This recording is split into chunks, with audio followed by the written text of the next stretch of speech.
नमस्कार, आप देख रहे हैं प्रदेश का नंबर 1 और सबसे भरोसेमंद news channel India news Haryana और मैं हूं आपके साथ आयुष चित्रांश। लोकसभा चुनाव को लेकर के इंडिया गठबंधन अब पूरी तरह से तैयारियों में जुटा है, तो दूसरी तरफ उनकी सहयोगी पार्टी उनके नेताओं को अपनी पार्टी में शामिल करवा रहे हैं। अब दिल्ली में पूर्व सीएम भूपेंद्र हुड्डा के नेतृत्व में आम आदमी पार्टी के कई नेताओं ने कांग्रेस का दामन थाम लिया है। कुछ दिन पहले निर्मल सिंह चित्रा सरवारा कांग्रेस में शामिल हो चुके हैं, तो अब अशोक तंवर के भी पार्टी से अलग होने के आसार नजर आ रहे हैं। दोनों पार्टियों ने सीट शेयरिंग को लेकर के भी अभी असमंजस की स्थिति बरकरार है।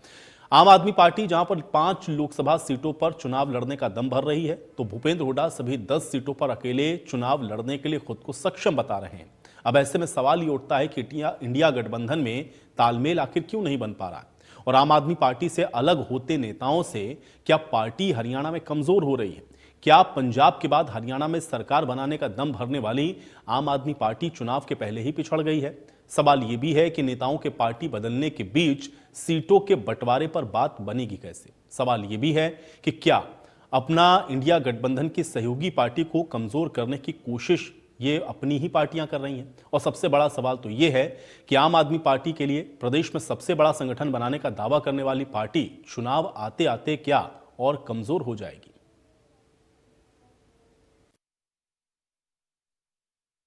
अभी तक तो जो मीटिंग हुई है, बैठक हुई है दिल्ली के बारे में, वे हरियाणा एजेंडे पे नहीं है। हरियाणा तो कांग्रेस पार्टी को सक्षम है तो वो जाने लेंगे। वो एक चर्चा करो यहाँ 35 करके भाई इनकी चर्चा में ये उनका कहना है ना, हमारा कहना है सब मजबूत साथी हैं। एमएलए वैसे ही नहीं बनता, पूर्व एमएलए वैसे ही नहीं बनता है।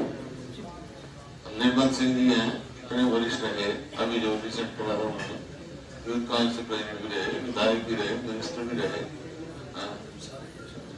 सब जो है प्रमुख आदमी। हर घर कांग्रेस 15 से हम अभियान शुरू कर रहे हैं।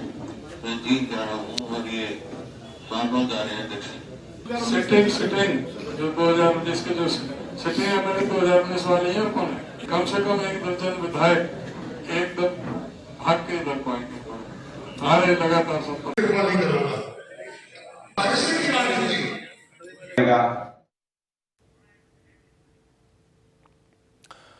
तो एक तरफ तो आप देख रहे हैं कि अलायंस में सीटों की शेयरिंग को लेकर के चर्चा है, तो दूसरी तरफ जिन पार्टी के साथ आप सीट शेयरिंग पर चर्चा कर रहे हैं उन्हीं पार्टी के नेता आप देख रहे हैं कि कांग्रेस पार्टी को ज्वाइन कर रहे हैं। तो अब सवाल यह है, क्योंकि हरियाणा के अंदर सीट शेयरिंग का जो फॉर्मूला है वो अभी फंसा है, इसमें असमंजस की स्थिति है। भूपेंद्र हुड्डा कई बार इस बात को कह चुके हैं, प्रदेश अध्यक्ष उदयमान भी कई बार इस बात को कह चुके हैं कि कांग्रेस हरियाणा के अंदर अपने दम पर पूरी तरह से लड़ने में सक्षम है, यहां पर किसी प्रकार की कोई गठबंधन की आवश्यकता नहीं है। और उस पर भी अहम बात यह हो जाती है कि उसी पार्टी के जो नेता हैं वो आप देखिए किस तरह से आज कांग्रेस पार्टी का दामन थामते हुए नजर आए हैं। कई बड़े चेहरे भी आपने देखा इसके पहले जुड़े कांग्रेस पार्टी के साथ, और अभी भी चूंकि अशोक तंवर को लेकर के भी जिस तरह की चर्चाएं हैं, सवाल यह है कि एक तरफ तो आम आदमी पार्टी अपने संगठन को मजबूत करने की बात कह रही है, पंजाब में मिली जीत के बाद हरियाणा में अब इसको और आगे बढ़ाया जाएगा, यहां से आगाज करेगी आम आदमी पार्टी, हरियाणा के अंदर भी प्रवेश करेगी, ये बात आम आदमी पार्टी कह रही है। लेकिन नेताओं का कांग्रेस पार्टी को ज्वाइन करना और कांग्रेस पार्टी का ये कहना कि वो अकेले अपने दम पर सक्षम है और फिर सीट शेयरिंग के फॉर्मूले पर चर्चा करना, ये तमाम ऐसी चीजें हैं जो कि आपस में उलझी हुई हैं। और अब देखना यह है कि इसका जो असर है वो चुनावों में क्या होता है, क्योंकि लोकसभा चुनावों के लिहाज से जो इंडिया अलायंस बनाया गया है उन सब के बीच में सीट शेयरिंग कैसे होगी, वो भी तब जब आप उनके ही पार्टी के नेताओं को अपनी पार्टी में ज्वाइन करवा रहे हों। उसके बाद आगे विधानसभा के चुनावों में जो रणनीति है वो क्या रहेगी, और फिर बयानबाजी जो नेताओं की इस पर चल रही है और सीट को लेकर के जिस तरह की स्थितियां हैं उसके नतीजे क्या होंगे, ये आने वाले वक्त में तय होंगे। लेकिन कुल मिलाकर के चुनावी सरगर्मियों के बीच में राजनीति बेहद दिलचस्प है, और एक तरफ तो अलायंस बना करके भारतीय जनता पार्टी को रोकने का जो मकसद है वो आप देख रहे हैं कि लगातार जब मीटिंग्स होती हैं तो उसके बाद नेताओं के द्वारा कहा जाता है, लेकिन ग्राउंड पर आप देखिए कि किस तरीके से जो स्थितियां हैं वो आपको दिख रही हैं, वो बड़ी दिलचस्प हैं। क्योंकि आज ही सीट शेयरिंग को लेकर के चर्चा है, आज ही आपने देखा कि कांग्रेस पार्टी में आम आदमी पार्टी के तमाम नेता ज्वाइन कर रहे हैं, और लगातार आप देख रहे हैं कि कांग्रेस पार्टी की तरफ से भी हरियाणा के अंदर किसी प्रकार के गठबंधन की आवश्यकता नहीं है, इस बात को कहा जा रहा है। तो अब सवाल यह है कि अगर गठबंधन की आवश्यकता नहीं है तो फिर सीट शेयरिंग की बात का क्या मायने हैं, किस तरह से सीट शेयरिंग होगी, इंडिया अलायंस का जो भविष्य है वो हरियाणा में क्या होगा, और जिस पार्टी के साथ आप गठबंधन करने जा रहे हैं, जिस पार्टी के साथ आप अलायंस में चुनाव लड़ने की बात कर रहे हैं, उनके नेताओं का पार्टी को ज्वाइन करना क्या अंदर खाने ये दिखा रहा है कि आम आदमी पार्टी में भी जो स्थितियां हैं वो बेहतर नहीं हो और इसलिए कांग्रेस पार्टी का जो रुख है वो करते हुए नजर आ रहे हैं? क्या कांग्रेस अभी आम आदमी पार्टी पर हरियाणा के अंदर भारी है? ये बहुत सारे महत्वपूर्ण प्रश्न हैं जो कि आज के राजनीतिक परिप्रेक्ष्य में सीधे तौर पर दिख रहे हैं, लेकिन अब इसके जो असर हैं या इसका जो परिणाम है वो चुनावों में किस प्रकार का होगा, आज इसको थोड़ा समझने की कोशिश करेंगे, क्योंकि राजनीति बेहद दिलचस्प हो चली है और अब समय आप कहें कि बहुत ज़्यादा नहीं बचा है। तकरीबन अगर आप अभी देख के चलेंगे तो 1.5 महीने का वक्त अभी और है और उसके बाद लोकसभा चुनाव और फिर उसके तत्काल बाद आप देखेंगे कि विधानसभा के भी चुनाव होने हैं। तो ऐसे में अभी से जिस रणनीति के साथ ये पार्टियां आगे बढ़ रही हैं उसी आधार पर ये जनता के बीच में जाएंगे, लेकिन अब जनता के बीच में वो कितना सार्थक तौर पर अपनी बात को रख पाएंगी, कितना वो कन्विंस कर पाएंगी और किस तरह से आपस में ही ये जो उलझी हुई बातें हैं उसके जो समाधान है उसके रास्ते वो कैसे तलाशेंगे, आज इसको थोड़ा समझने की कोशिश करते हैं। तो आज के इसी महत्वपूर्ण सवाल के साथ आज की चर्चा की शुरुआत करते हैं। सभी मेहमान मेरे साथ जुड़ गए हैं, उनका परिचय आपके साथ करवा देते हैं। प्रवीण अत्रे जी हमारे साथ जुड़े हुए हैं, भारतीय जनता पार्टी के प्रवक्ता हैं। प्रवीण अत्रे जी, बहुत स्वागत है आपका इस चर्चा में। सुरेश रोड़ जी हमारे साथ जुड़े हुए हैं, कांग्रेस पार्टी के प्रवक्ता हैं। सुरेश रोड़ जी, आपका भी स्वागत है इस चर्चा में। रजत पंजेटा जी हमारे साथ जुड़े हुए हैं, इंडिया नेशनल लोकदल के प्रवक्ता हैं। रजत पंजेटा जी, आपका भी स्वागत।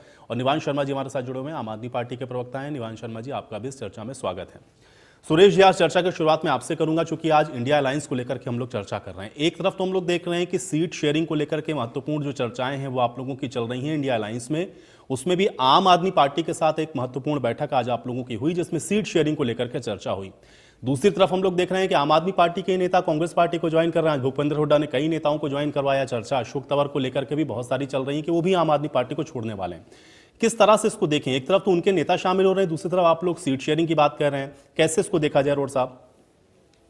जी देखिए, आज हिंदुस्तान की जो राजनीति है वो दो विचारधाराओं के बीच में फंसी हुई है। एक तरफ नरेंद्र मोदी जी के नेतृत्व में कट्टरवादी विचारधारा है, उसमें चाहे 40 दल हों या 42 हों, जो एनडीए जिसको हम बोलते हैं, और दूसरी तरफ श्री राहुल गांधी जी के नेतृत्व में हमारी जो अहिंसा और एक सत्य की जो विचारधारा है वो है।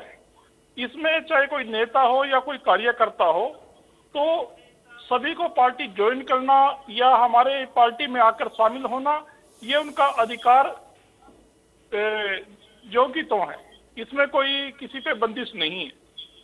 विचारधारा कट्टरपंथी और अहिंसा की दोनों विचारधाराओं के हिसाब से नेता लोग अपना फैसला करते हैं लोकसभा और विधानसभा चुनाव सिर पर देखकर। जो आपने सीट शेयरिंग की बात की उसका जवाब ये है, और हरियाणा में आती हुई कांग्रेस पार्टी की सत्ता को, आती हुई सरकार को देखते हुए जो थोड़े एक तरह से कार्यकर्ता लोग हैं, तो वो फैसला लेते हैं कि हम क्यों ना सीटों के तालमेल में फंसने की बजाय जिस पार्टी की सरकार आनी है, जो इस नरेंद्र मोदी और मनोहर लाल खट्टर की जंगल सरकार को चलता करने के लिए काबिल है, क्यों ना उन्हीं के साथ हाथ मिलाएं। तो ये वजह है इन दोनों चीजों की।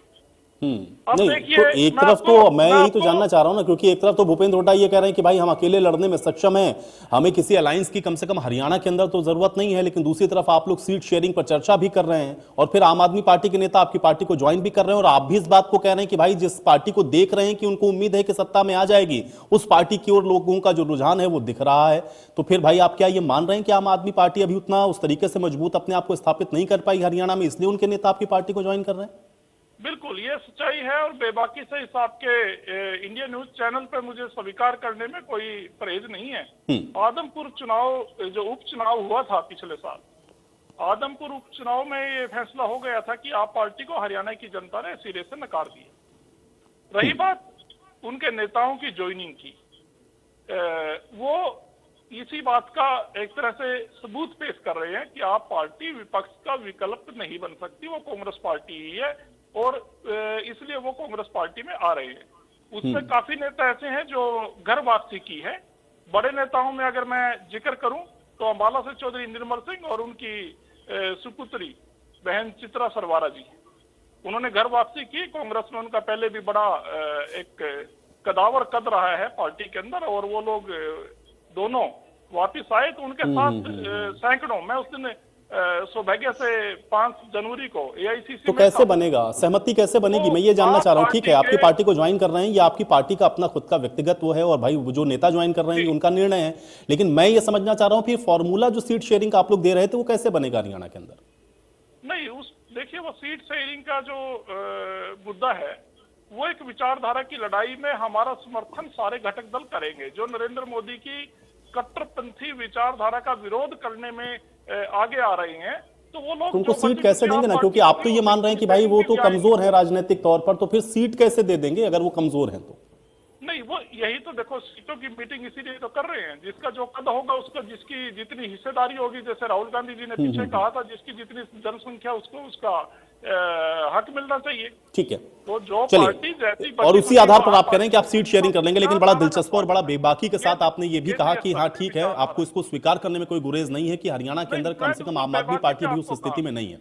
ठीक है, निवान जी, एक तो आपके पार्टी के नेता ज्वाइन कर रहे हैं कांग्रेस पार्टी को, आप लोग सीट शेयरिंग पर चर्चा कर रहे हैं, सुरेश रोड जी यहां पर बड़ी बेबाकी के साथ स्वीकार कर रहे हैं कि आप लोग बहुत मजबूत स्थिति में हरियाणा के अंदर नहीं है। ये अलग बात है कि अगर बीजेपी को हराना है तो देखेंगे भाई अलायंस में क्या हो सकता है। निवान जी, इस तरह की स्थिति में कैसे कन्विंस करेंगे जनता को, सीट शेयरिंग का फॉर्मूला कैसे बनाएंगे? सर देखिए, बहुत सारे सवाल आपने स्टार्टिंग से पूछे हैं और मैं सब सवालों का जवाब बहुत ब्रीफली दूंगा। उससे पहले अभी कांग्रेस के प्रवक्ता ने एक बात बोली, जस्ट बहुत ब्रीफली उनका जवाब दे देता हूं। उन्होंने कहा कि आदमपुर चुनाव में इनका क्या हाल हुआ, तो हरियाणा की जनता ने बता दिया। तो मैं इनको ये बताना चाहता हूं कि आम आदमी पार्टी जो है वो सत्ता परिवर्तन के लिए ही हमेशा से जानी गई है। अगर आपको पंजाब चुनाव याद हो तो पंजाब चुनाव से पहले जो म्युनिसिपल कॉर्पोरेशन का चुनाव था उसमें आम आदमी पार्टी नहीं जीती थी, लेकिन फिर भी पंजाब में जब सत्ता परिवर्तन की बारी आई तो 92 सीट्स देकर जो प्रचंड बहुमत और सारे के सारे बड़े नेताओं को, कांग्रेस के भी और बाकी सब पार्टियों को घर पे बिठाने का काम किया जनता ने। तो आम आदमी पार्टी सत्ता परिवर्तन के लिए जानी जाती है। हम उपचुनाव और जनता ये देखती है कि आम आदमी पार्टी को हमने सत्ता में लाना है ताकि हमें जो फैसिलिटीज दिल्ली में मिल रही है, पंजाब में मिल रही है, वो हरियाणा में मिले।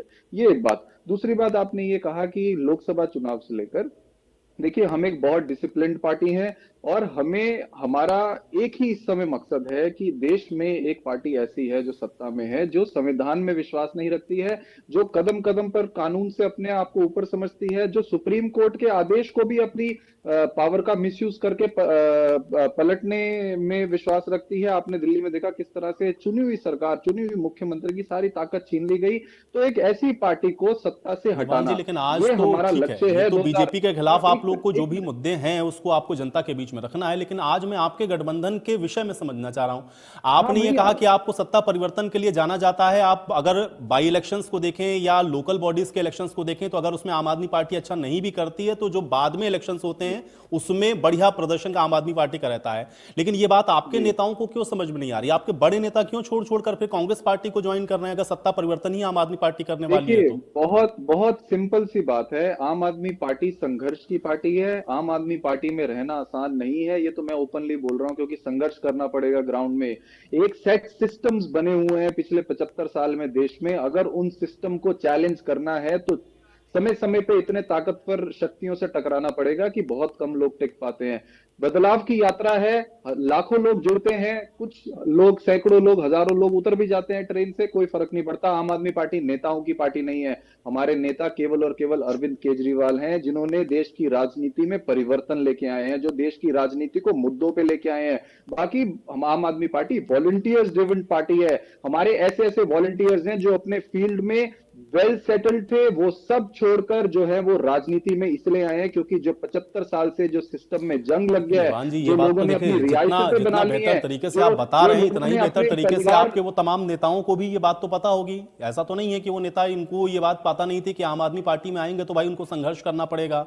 लेकिन अगर वो आपकी पार्टी को छोड़कर दूसरी पार्टी को ज्वाइन करना शुरू कर दें तो फिर इससे तो समझ में आ रहा है कि कम से कम उनको दिख रहा होगा कि कोई भविष्य अभी फिलहाल हरियाणा के अंदर नहीं है, इसलिए कांग्रेस पार्टी को ज्वाइन कर लेते हैं। मैंने आपको बताया, अगर एक पर्सनल भविष्य देखने के लिए कोई आम आदमी पार्टी में आता है तो आम आदमी पार्टी पर्सनल भविष्य के लिए चाहे सही ना हो, लेकिन देश के भविष्य के लिए, स्टेट के भविष्य के लिए और जनता के भविष्य के लिए ये पार्टी है। जो लोग देश के भविष्य के लिए चिंतित हैं, जो लोग जनता के भविष्य के लिए चिंतित हैं, वो सब आम आदमी पार्टी में उनका स्वागत है। जो लोग अपने भविष्य के लिए चिंतित हैं, वो अपना फ्री टू ठीक है, रोम लेकिन अराउंड है, निवान जी, उनकी मैं मर्जी है, वो कल जैसा भी चाहे आपसे चर्चा कर रहा सब था और सकते कल हैं। भी आम आपने बड़ी आदमी पार्टी, सधी हुई मैं लाइन एक बोली। मिनट, निवान जी, मैं ठीक है, कंप्लीट सर, मेरे मैं को मैं मेरे को मैं एक मैं समझ गया। ठीक है, चलिए आप उसको जस्टिफाई करते रहिए। मैं ये कह रहा हूं कि कल आपने बड़ी सधी हुई बातें कही। आपने कहा कि आप पार्टी लाइन से ऊपर नहीं जाएंगे। पार्टी के बड़े नेता बिल्कुल आपके ये डिस्कस कर रहे हैं कि भाई सीट शेयरिंग का फॉर्मूला क्या होगा, बिल्कुल लेकिन दूसरी तरफ से बिल्कुल आप देख रहे हैं कि प्रतिक्रिया कैसी है। अभी रोड साहब ने कहा कि देखिए, इस बात को स्वीकार करने में कोई गुरेज उनको नहीं है कि आम आदमी पार्टी का कोई मजबूत जनाधार नहीं है, वो तो खुलेआम कह रहे हैं। तो आप क्या इतना कड़वा घूंट पीने के लिए तैयार हैं?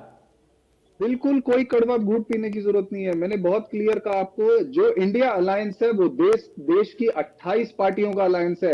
अगर भले उसमें ही उधर से ये एक दो कहते रहे कि तीन आप चार कमजोर हैं। 10 नेता कुछ पर्सनली अपने पर्सनल महत्वाकांक्षा के लिए बोलते हैं तो हमें उससे नहीं कोई निवान मतलब जी, नहीं है। लेकिन हम भले ही अगर उससे उधर से कोई कहा जाता रहे कि अपना आम आदमी पार्टी तो कमजोर है, आपको तो क्या इससे आम आदमी पार्टी के ऊपर इसका कोई असर नहीं हो रहा? सर, अगर किसी का अपना पर्सनल पॉइंट ऑफ व्यू है कि आम आदमी पार्टी कमजोर है तो उसे रहने दीजिए। हमारे सीनियर नेता जो हैं वो डिस्कशन कर रहे हैं, हमारा मकसद सेम है। जितनी विपक्षी पार्टियां हैं उनका मकसद सेम है। कांग्रेस की, सेंटर की जो पार्टी लाइन है वो डिफरेंट है। अगर स्टेट में कोई अपनी पार्टी लाइन चलाना चाहता है तो वो फ्री है, फ्री टू रोम अराउंड है, वो अपना उसका अधिकार है, वो कर सकता है। लेकिन इंडिया अलायंस की जब तक कोई स्टेटमेंट नहीं आती है ठीक आपको है, वेट चलिए, करना पड़ेगा। आप अभी भी कल हमारा वाले स्टैंड मकसद पर हैं, सेम है। लेकिन हमारा आप देख मकसद रहे हैं है कि कि दूसरी सत्ता तरफ से से जो ऐसी स्टेटमेंट पार्टी है, को हटाना वो कम जो से कम पार्टी बार बार आपको ये संविधान के बता रहे हैं, साथ वो नहीं बार बार रखती है। आपको ये बता रहे हैं जिन कि जिन आपका जो मकसद जनाधार है वो कम से सब कम एक ही हरियाणा बात में उस कर रही तरह है। से नहीं है। जिनका ठीक है, मकसद ये नहीं है, जिनका पर्सनल चलिए, मकसद है, नहीं नहीं जिनकी पर्सनल भाई, वो तो आप महत्वाकांक्षा लोग है, को वो तय जो करना ना, बोलते लेकिन रहे, जब दूसरी तरफ कोई से इस फर्क तरह नहीं के पड़ता। स्टेटमेंट हो तो भाई आप पार्टी लाइन पर आप बने हैं, तो ये बहुत अच्छी बात है। ठीक है, पंजेटा जी, कैसे देखते हैं इसको? एक तरफ तो अलायंस की बात है, दूसरी तरफ पार्टियों को लोग ज्वाइन कर रहे हैं। यहाँ पे रोड साहब भी यही कह रहे हैं, भूपेंद्र हुड्डा भी यही कह रहे हैं, भाई देखिए बदलाव आने वाला है, कांग्रेस की सरकार आएगी, इसलिए दूसरी पार्टी के नेता उनके संपर्क में है। पंजेटा जी।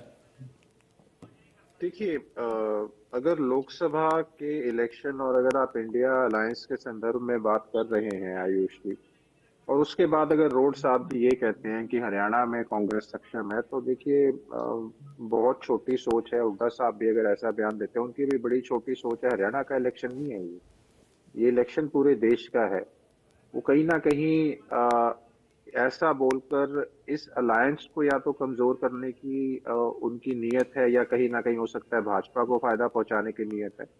ऐसा बोलना एक बहुत छोटी सोच को दर्शाता है। जब पूरे देश का चुनाव हो रहा हो और उसके अंदर अगर कोई भी व्यक्ति है, अगर ऐसी कोई बात करता है जहां इस अलायंस को कहीं ना कहीं या तो कमजोर किया जा सके या तोड़ा जा सके, उससे हमें इसलिए ठेस पहुंचती है कि हमने इसका बीड़ा उठाया, इसकी कवायद शुरू करी, इसकी नींव रखी हमने। ठीक है, हम इस अलायंस का पार्ट नहीं है, लेकिन हमने एक एक कॉल ये दी थी कि पूरे देश की जो समूचा विपक्ष है उसे भाजपा के खिलाफ इकट्ठा होना पड़ेगा। ये बात स्टेटमेंट पूर्ण रूप से सत्य नहीं है कि अकेली भाजपा है। भाजपा के साथ भाजपा की सोच वाले ऐसे लोग हैं जिन्होंने देश के ऊपर बहुत कर्ज चढ़ाया, देश की करेंसी को नहीं टिकने दिया। ग्लोबल हंगर इंडेक्स ले लीजिए, वहां हम कहाँ खड़े हैं, 111वां स्थान है 125 में से। प्रेस फ्रीडम में हम कहाँ खड़े हैं, 161 रैंक है हमारा 180 में से। पर कैपिटा में हम 143 में खड़े हैं 195 में से। हमारे पे पर कैपिटा लोन कितना है? 205 लाख करोड़ का आज देश के ऊपर लोन है। किसान की आय दुगनी का ये बात करके आए थे, आज तक किसान की आय दुगनी नहीं हुई। उल्टा 30 किसान मोदी सरकार आने के बाद हर रोज औसतन 30 किसान सुसाइड करते हैं। ये एनसीआरबी का डेटा के हिसाब से मैं बता रहा हूँ। 27 रुपए मात्र जो है किसान की आय। ऐसी बहुत सी, अगर मैं गिनाना शुरू करूं, ऐसी बहुत सी चीजें हैं सॉरी, ऐसी बहुत सी चीजें हैं जो उसको इन ताकतों के खिलाफ लड़ना है, ऐसी सोच के खिलाफ लड़ना है। लेकिन हाँ, कहीं ना कहीं अगर ऐसी कहीं बातें उठती हैं तो देखिए हमें फिर उसका कोई औचित्य नहीं रह जाता ऐसे अलायंस में शामिल होने का जहां अपना इनका इंटरेस्ट कोई साधने लग जाए। हमने पहले कहा था अपना इंटरेस्ट छोड़ना पड़ेगा, इसलिए हम अब इस अलायंस का हिस्सा नहीं है और आगे भी हमारा कोई ऐसा ना कोई विचार है। हम अपने आप में सक्षम पहले भी थे, लेकिन हम चाहते थे कि कोई भी वोट डिवाइड ना हो, इधर उधर ना जाए और पक्का काम किया जाए ऐसा। लेकिन चलिए, अगर किसी को अपनी अलग अलग सोच होती है, हम की कोई जबरदस्ती थोड़ी ना है किसी का हिस्सा बनने के लिए। अब बात आती है रोड साहब के बाद, अब बात आती है आम आदमी पार्टी की, जिस बारे में आपने, जो आपका मूल प्रश्न है, जिसके ऊपर आपने डिबेट रखा है। देखिए, अगर आम आदमी पार्टी की अगर आपने बात कही, इसमें कोई दो राय नहीं है कि जो बड़े बड़े नेता हैं वो छोड़ के जा रहे हैं आम आदमी पार्टी को, जो कि आम आदमी पार्टी के मुख्य रूप से मैं कहता हूँ, एक तो निर्मल जी का परिवार, और ऊपर से उसके बाद जो अखबारों में जिस हिसाब से मीडिया में खबरें हैं, उसके बाद अशोक तंवर जी का जाना, आम आदमी पार्टी में फिर कुछ रह नहीं जाएगा। फिर इन्होंने बात करी सत्ता परिवर्तन के लिए जानी जाती है, तो सत्ता परिवर्तन के लिए 2014 में भी आए थे, 2019 में जजपा के साथ अलायंस के साथ भी उतरे थे, और 2024 में भी ये बात कर रहे हैं। बात ये सत्ता परिवर्तन की तो करते हैं, लेकिन एसवाईएल के लिए जब बात आती है हरियाणा का हक देने में, तो अरविंद केजरीवाल जी और साथ में भगवंत मान जी के जो सुर है वो बहुत ही ऐसे है कि एक टुपका पानी नहीं देंगे। पराली का इशू आता है तो पराली हरियाणा जिम्मेदार है, पॉल्यूशन पे कहीं आता है तो पॉल्यूशन के लिए हरियाणा जिम्मेदार है, बसें रोकी जाती है, बाढ़ आती है तो वो कहते हैं पानी ज्यादा छोड़ दिया। बाढ़ के ऊपर एक और पॉइंट में बताऊंगा आपको, पानी नहीं आता तो वजीराबाद के ऊपर जब ये जल बोर्ड में होते थे राघव चड्डा, ये खुद जाके खड़े हो जाते थे वहां पे हेड के ऊपर कि भी पानी इतना स्तर कम हो गया, हरियाणा नहीं छोड़ रहा, हरियाणा कहाँ से दे पानी। उसके बाद अगर बात की जाए तो बाढ़ के बारे में, हाल ही में जब हरियाणा में बहुत पशुओं की जान चली गई, जान माल का नुकसान हुआ, लोगों की जान चली गई, बहुत बुरा हाल था, तबाही मच गई हर तरफ। उस तरफ भगवंत मान जी ने एक शब्द का इस्तेमाल किया था, हरियाणा आलियो हुण चाहिदा पानी, ठंडा हुण पानी, देवा हुण पानी। ये तो देखिए इनकी सोच है हरियाणा आलियो के लिए। ये 28 तारीख को जींद में आ रहे हैं, हरियाणा आलियो भी पूछेंगे। ठीक है पंजेटा जी, कुल मिलाकर आपका भी ये मानना है कि भाई ठीक है, जो बात कांग्रेस कह रही है कि भाई उनका आधार उतना मजबूत नहीं है, तो आप भी उसी स्टैंड पर, ठीक है। अत्रे जी 5 सीटें मांग रहे हैं ना, देखिए आम आदमी पार्टी 5 सीटें चलो बाकी का सर ये कर ठीक देंगे। है अत्रे जी, देखिए अब मैंने आपसे आज अंतिम में इसलिए आपके पास आ रहा हूं क्योंकि देखिए मुद्दा आज इन लोगों का है भाई, कि ये लोग अलायंस में एक तरफ जा रहे हैं, दूसरी तरफ उन्हीं के पार्टी के नेता छोड़ छोड़ करके उनको ज्वाइन कर रहे हैं। सवाल ये है कि एक तरफ तो ये कहते हैं कि बीजेपी को हटाने के लिए हमको एक साथ आना है, लेकिन आपस में ही कोई सहमति नहीं बन पा रही, एक दूसरे को कह रहे हैं कि उनका आधार नहीं, उनका आधार नहीं। कैसे देखते हैं इसको आप? देखिए ऐसे आयुष भाई, इंडी गठबंधन के जितने भी राजनीतिक दल है वो इस वक्त केकड़ा युद्ध में लगे हुए हैं। आप भी जानते हैं, दर्शक भी जानते होंगे कि जब केकड़े किसी ने देखे हों एक साथ समुद्र के अंदर या किसी बड़े तालाब के अंदर, तो केकड़ा कोशिश रहती है कि अगर कोई केकड़ा आगे ऊपर जाने की कोशिश करता है तो दूसरे केकड़े उसको खींच के नीचे ले आते हैं। तो ये लोग तो केकड़ा युद्ध में लगे हुए हैं, और उस केकड़ा युद्ध को देश की जनता, प्रदेश की जनता भी देख रही है।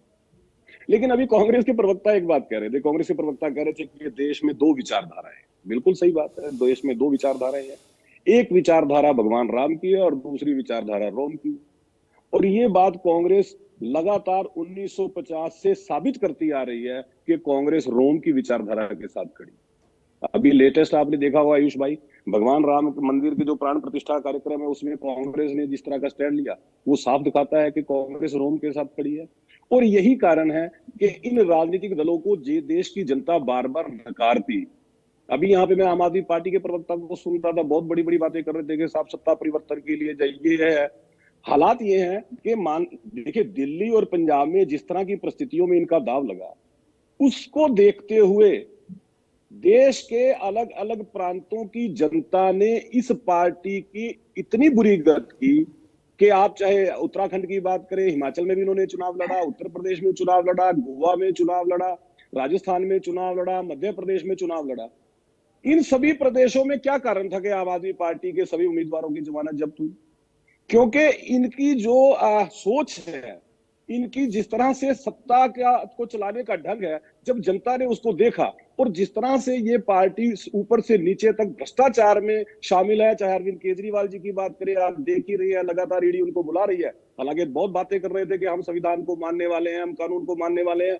जब एक एजेंसी बुलाती है तो उस वक्त अरविंद केजरीवाल जी पंजाब होशियारपुर में जाके बैठ जाते हैं। तो इतना तो ये संविधान का सम्मान करते। तो जब जनता ने इनकी कार्यशैली को देखा, इनके भ्रष्टाचार को देखा, नतीजा ये हुआ, ये जहां भी चुनाव लड़ने जाते हैं इनकी जमानत जब्त हो जाती है। हरियाणा के अंदर अभी पंजेटा जी बता रहे थे, हालांकि 2014 के अंदर इन्होंने चुनाव लड़ा, 2019 में लड़ा, लोकसभा लड़ा, विधानसभा लड़ा, और जितने उपचुनाव हुए वो लड़े। नतीजा क्या हुआ? हर चुनाव के अंदर जमानत जब्त। एक इनके जो प्रदेश अध्यक्ष थे, जब वो लोकसभा चुनाव लड़ रहे थे, मात्र 10,000 वोट नहीं मिले थे उनको, क्योंकि हरियाणा प्रदेश की जनता झूठ को बहुत दूर से पहचानती है, और ऐसे राजनीतिक दल जो भ्रष्टाचार में लिप्त हो, जो इनके नेता ऊपर से नीचे तक भ्रष्टाचार में लिप्त हो, जनता उसको कभी स्वीकार नहीं कर सकती। और ये बात कांग्रेस भी बहुत अच्छी तरह से जानते हैं। देखिए, कांग्रेस की लगातार 2014 से हम पूरे देश में देखते हैं जिस तरह की गत बनती जा रही है। अभी जो राजस्थान, मध्य प्रदेश और छत्तीसगढ़ के अंदर जो नतीजे आए हैं, उन नतीजों की वजह से, और उसके साथ साथ जिस तरह से राम मंदिर प्राण प्रतिष्ठा प्रोग्राम में कांग्रेस के नेताओं ने निमंत्रण को ठुकराया,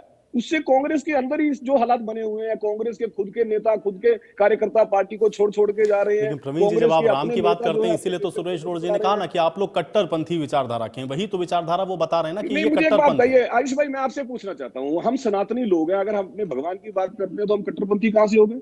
क्या अपने भगवान की बात करना कट्टरपंथ है? मतलब अगर सनातन की बात करता है तो वो कट्टरपंथी है, और दूसरे धर्म का व्यक्ति बात करता है, कोई दिक्कत नहीं। मैं तो हैरान हूं इस सोच के ऊपर। सभी लोग अपने अपने धर्म की बात करते हैं, अपने धर्म की पालना करते हैं। हम भी, मैं सनातनी हूं, मैं सनातन की बात करता हूं। अब कांग्रेस के नेता डिप्टी सीएम है हिमाचल प्रदेश के अंदर, उन्होंने जो राम मंदिर के ऊपर अपने नेतृत्व के निर्णय के बारे में जो शब्द कहे हैं, आप इसका मतलब वो भी कट्टरपंथी है कांग्रेस में रहते हुए? जिस तरह से आचार्य प्रमोद कृष्णन ने अपने नेतृत्व को लताड़ा इस निर्णय के ऊपर, इसका मतलब वो जो कांग्रेस के नेता है वो भी कट्टरपंथी है। और छोड़िए, देखिए कांग्रेस जो है, चलिए मैं इस विषय पर आगे बात करूं। कांग्रेस एक ऐसा राजनीतिक दल है, जब विपक्ष में रहता है तो इनकी शब्द कुछ और होते हैं, और सत्ता में आते हैं जिस तरह के झूठ, लूट, भ्रष्टाचार ये करना शुरू करते हैं, उसका नतीजा देखती है जनता। अभी हिमाचल का उदाहरण ले लीजिए, आप देखते थे हर चर्चा में कांग्रेस के प्रवक्ता आते थे, ये दावा करते थे, साहब हमने ओपीएस लागू कर दिया, साहब देखिए हमने हिमाचल में ओपीएस लागू कर दिया, यही बोलते थे ना आयुष भाई। कल की खबर है, हिमाचल के कर्मचारी हड़ताल पे थे, और पूरा शिमला का रिज मैदान भरा हुआ था कर्मचारियों से, जो ये मांग कर रहे थे कि आपने वायदा किया था ओपीएस लागू कीजिए। इससे बड़ी सच्चाई तो नहीं होगी कोई। इससे बड़ा झूठ कैसे पकड़ा जाएगा कांग्रेस का? चलिए, तो ये है प्रत्यक्ष प्रमाणम। प्रत्यक्ष को प्रमाण की आवश्यकता नहीं होती। तो जिस तरह से हरियाणा जी, काफी ठीक है, काफी देर से मैं इंतजार कर रहा हूँ। ठीक है, हाँ, रोड साहब से एक रिएक्शन लेता हूँ। रोड साहब, हाँ जी, देखिए मैंने तीनों साथियों को रिएक्शन देना है। जी सुन जी, बिल्कुल सुरेश जी, मैं सुन पा रहा हूँ, बात रखें। जी, मैं सबसे पहले बीजेपी के साथी की बात का जवाब देता हूँ। इन्होंने मंदिर की बात उठाई। इन्होंने कहा कि दो विचारधारा हैं, एक राम की है।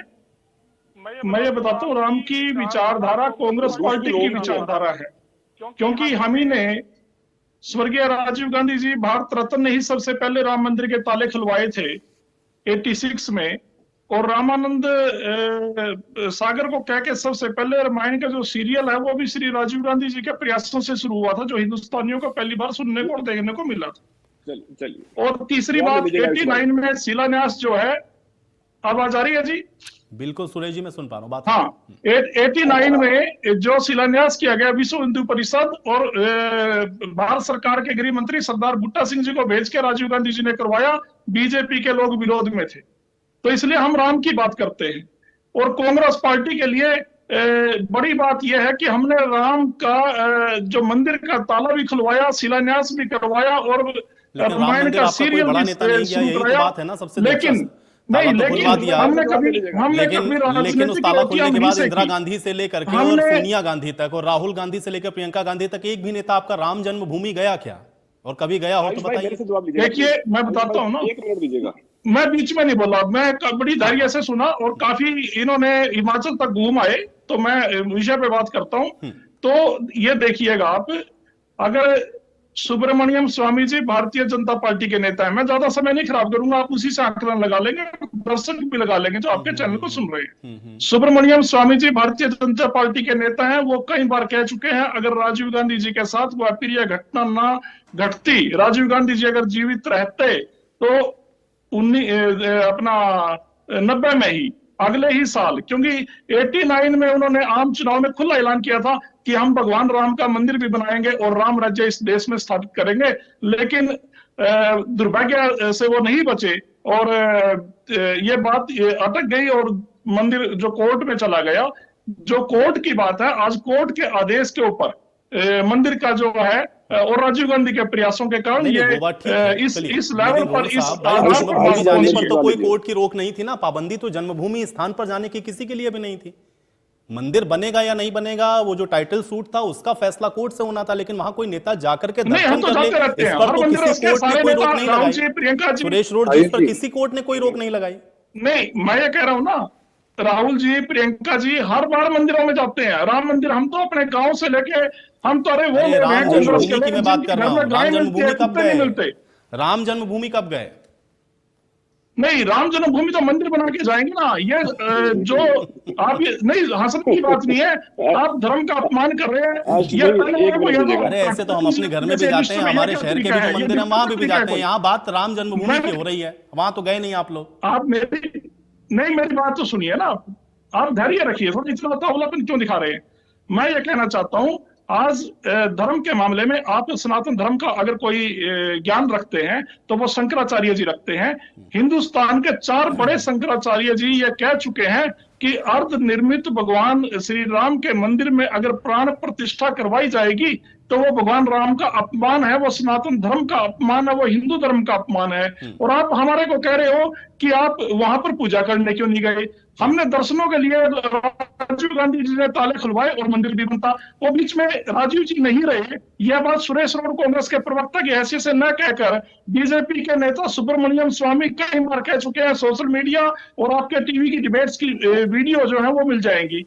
अब सिर्फ बात यह है, प्राण प्रतिष्ठा पे आप ये कहते हैं कि कांग्रेस पार्टी क्यों नहीं जा रही।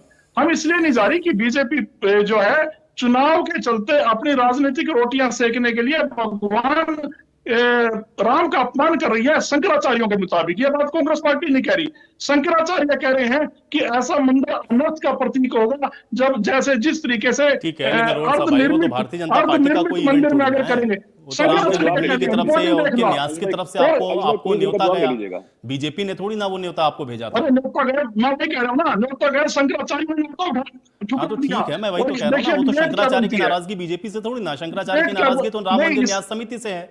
सुनिए तो सही, इस डिबेट क्या होनी चाहिए। आपको या बीजेपी पार्टी को कांग्रेस पार्टी का न्योता न स्वीकार करना तो अखरता है, लेकिन 4 शंकराचार्यों ने इस न्योता को ठुकरा दिया और यह कहा कि यह शुभ घड़ी नहीं है। अगर रामनवमी के दिन बाद में कभी मंदिर का प्राण प्रतिष्ठा भी कह रहे हैं, सब तरफ चल भी रहा है, उसका जवाब भी आ रहा है। मैं ये जानना चाह रहा हूँ कि आपकी पार्टी के नेता भाई गए क्यों नहीं। मैं तो अभी ये नए मंदिर में जहां प्राण प्रतिष्ठा हो रही है उसकी बात नहीं, मैं तो जन्मभूमि की बात कर रहा हूँ, वहां तो गए नहीं आप। मैं वही तो कह रहे हैं ना, जब मंदिर बना के तो जाएंगे।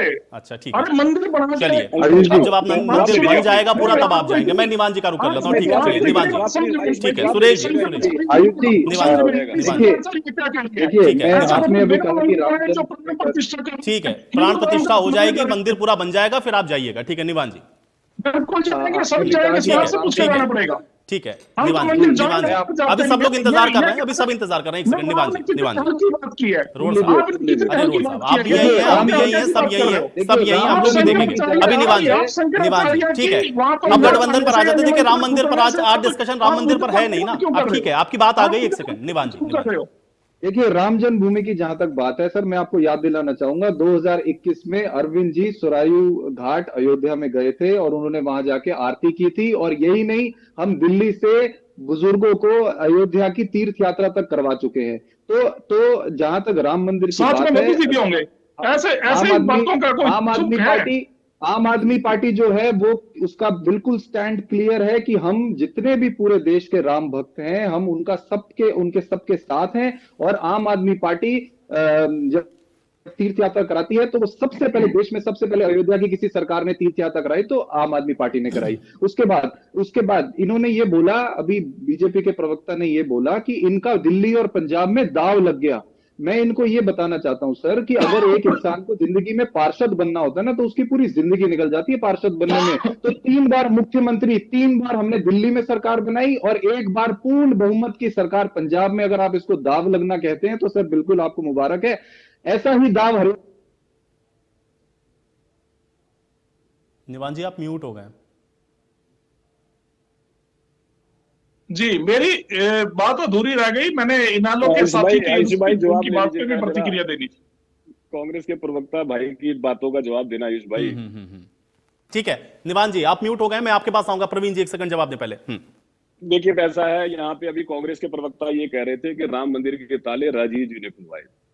तो यूपीए की सरकार ने जब ये मामला सुप्रीम कोर्ट में चल रहा था, से ज्यादा तो जिस पार्टी का हरियाणा में संगठन है, अगर आप उसको दाव लगना कहते हैं, ठीक है निवान जी 1 सेकंड, निवान जी ठीक है, निवान जी ठीक है, निवान जी आ गई बात, आ गई। प्रवीण जी देखिए हम अपने सीनियर्स का वेट कर रहे हैं और हमारे सीनियर्स की जो पार्टी लाइन आएगी, ठीक है निवान जी, उसको मानेंगे। नहीं हम लोग भी वेट कर रहे हैं, हम भी वेट कर रहे हैं कि भाई इसका फॉर्मूला आप कैसे निकालते हैं। 1 सेकंड प्रवीण जी। देखिए ऐसे आयुष भाई ये कह रहे थे कि राजीव जी ने ताले खुलवाए थे।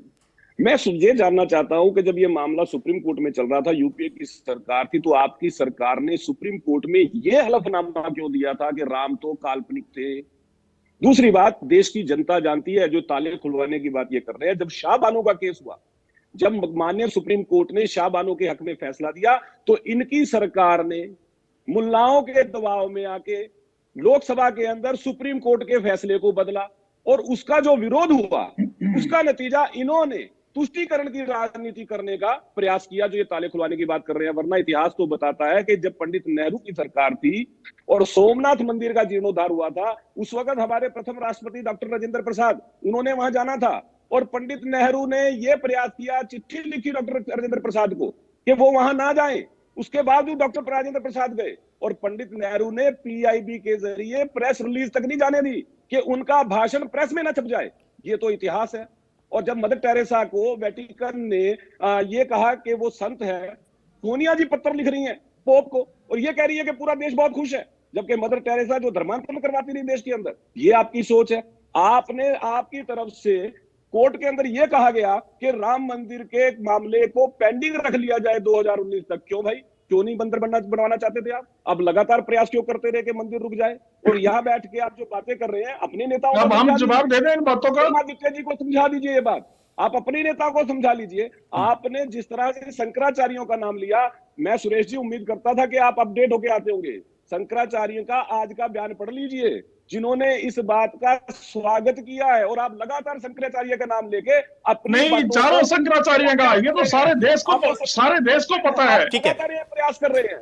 देखिए मैं जवाब, मेरा जवाब रोड साहब, आपको पंजेटा जी की बात का भी जवाब देना था। ठीक है प्रवीण जी, मैं जवाब लेता हूँ 1 सेकंड। रोड साहब जल्दी से, कि मैं पंजेटा जी का रुख करूंगा। हाँ रोड साहब जी, आपने क्यों कहा था? ठीक है प्रवीण जी, मैं जवाब लेता हूँ 1 सेकंड। रोड सुरेश रोड जी, देखिए ठीक है। हाँ जी सुरेश जी, मैं ये कहना चाहता हूं, जो इन्होंने कहा कि राष्ट्रपति जी को नहीं जाना दिया, ये नाप शनाप बातें व्हाट्सएप यूनिवर्सिटी का जो फीडबैक इनको मिलता है वो बोल देते आगे। अपने तो लोग एक ही बात, अब इनको देखियो, या तो मुझे बोलने दो या इनको बोलने दो। रोड साहब देखिए, वो बड़ी जिम्मेदारी के साथ वो बात कर रहे हैं, वो जिम्मेदारी के साथ कर रहे हैं। अगर नहीं है तो आप उसको तार्किक तौर पे काटिए कि नहीं वो झूठ बोल रहे हैं। ठीक है हाँ रोड साहब, देखिए ये बात छोड़िएगा आप। दूसरी बात मैं कहना चाहता हूं, इन्होंने कहा कि राजेंद्र प्रसाद जी प्रथम राष्ट्रपति। रोड साहब आप म्यूट हो गए जी। आपने तो लोकसभा के जो चुनाव थे पिछली बार, या नहीं सॉरी पार्लियामेंट का जो उद्घाटन था, राष्ट्रपति महामहिम को पहुंचने भी नहीं दिया मोदी जी ने। अगर आप इसी बात पे आते हो, लेकिन इन बातों को कुछ नहीं। मैं आपसे एक बात और बताता हूँ, शाहनवाज हुसैन बीजेपी के मेंबर पार्लियामेंट से केंद्र में मंत्री रहे। उन्होंने खुद बोला उस समय जब बाबरी मस्जिद की घटना घटी कि ये मस्जिद थी शुरू से, और नेहरू जी ने प्रथम प्रधानमंत्री ने मस्जिद की जगह पे भगवान राम की मूर्ति की स्थापना कराई। ये रिकॉर्ड वीडियो मिल जाएगी, शाहनवाज हुसैन बीजेपी के मेंबर पार्लियामेंट की।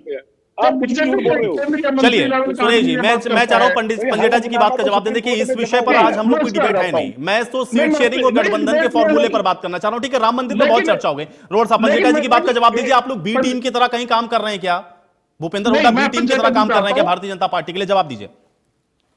देखिए मैं ये कहना चाहता हूं, पंजेटा जी ने भी कहा, उससे पहले आप पार्टी के साथी ने भी कहा, मैंने बड़ी बेबाकी से ये कहा कि आप पार्टी हरियाणा में बीजेपी का विकल्प नहीं बन सकती, कांग्रेस पार्टी के कहीं आसपास नहीं है। और मेरे कहने से अगर कोई सरकार बनती है क्या आप पार्टी की, मैं कहता हूं आप पार्टी बहुत मजबूत है, एमएलए एक नहीं, लोग छोड़ छोड़ के आने लग रहे हैं।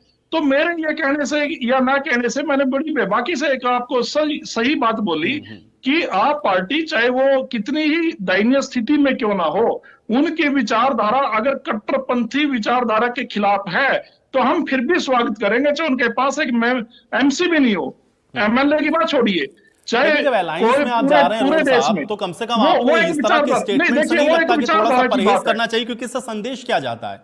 अगर आप उनके साथ अलायंस में, आप इंडिया अलायंस अगर बना रहे हैं, तो कम से कम इस तरह के स्टेटमेंट नहीं देने चाहिए आप लोगों को। नहीं, देखिए स्टेटमेंट की बात नहीं है। आपने एक बात पूछी कि आप पार्टी की हैसियत क्या है, वो तो हम मीटिंग में भी डिसाइड करेंगे कि आपके कितने एमपी हैं, कितने एमएलए हैं, कब तो नापा जाएगा ना। ये कहीं भी आप कहीं भी बैठते हो तो ये बात होगी किसी भी मीटिंग में। दूसरी बात, जैसे उन्होंने कहा था जी, हुड्डा साहब भी कह रहे हैं, प्रवक्ता के तौर पे मैं भी बोल रहा हूं, हम जो अखिल भारतीय कांग्रेस कमेटी एआईसीसी का जो निर्णय है, आप पार्टी या इंडिया गठबंधन की जो बात है, उससे कोई भी अलग बयान नहीं है हरियाणा कांग्रेस का। ना हमारे आदरणीय चौधरी भूपेंद्र सिंह जी हुड्डा विधायक दल नेता का है, ना हमारे प्रदेश अध्यक्ष चौधरी उदयभान जी का है, ना किसी पार्टी के हरियाणा के प्रवक्ता का है। हम बिल्कुल बेबाकी से यह बात कहते हैं कि हाईकमान, कांग्रेस हाईकमान अपना निर्णय लेगा विचारधारा के हिसाब से, और जिसका जो कद होगा उसको सम्मान देंगे। हम तो सम्मान देते आए हैं। अरे कांग्रेस पार्टी तो वो पार्टी है जिसने 2 मेंबर पार्लियामेंट होते थे बीजेपी के, उनको भी सम्मान दिया था। लेकिन हरियाणा में बहुत समय हो गया पत्रकारिता करते हुए। राजनीति में एक एक बयान के बहुत मायने होते हैं, और वो मुझे भी बहुत बेहतर पता है, और आपको भी पता है। अगर इस तरह के स्टेटमेंट दिए जा रहे हैं तो उसके मायने हैं, भले ही आप ये कहते रहिए हाई कमान जो तय करेगा वो हमें मंजूर है। शुक्रिया आप लोग का समय निकालने के लिए, चर्चा का हिस्सा बनने के लिए। तो सीट शेयरिंग का फॉर्मूला क्या होगा, ये सवाल अपने आप में बहुत बड़ा है, लेकिन उससे भी महत्वपूर्ण यह है कि जिस तरह के बयान इस समय सामने आ रहे हैं, और खासतौर से इंडिया अलायंस के पार्टनर्स के, उनके मायने क्या हो, और इन सब के बीच में सीट शेयरिंग कैसे होगी, ये एक बड़ा सवाल है। आज बड़ी बहस में मेरे साथ फिलहाल इतना ही।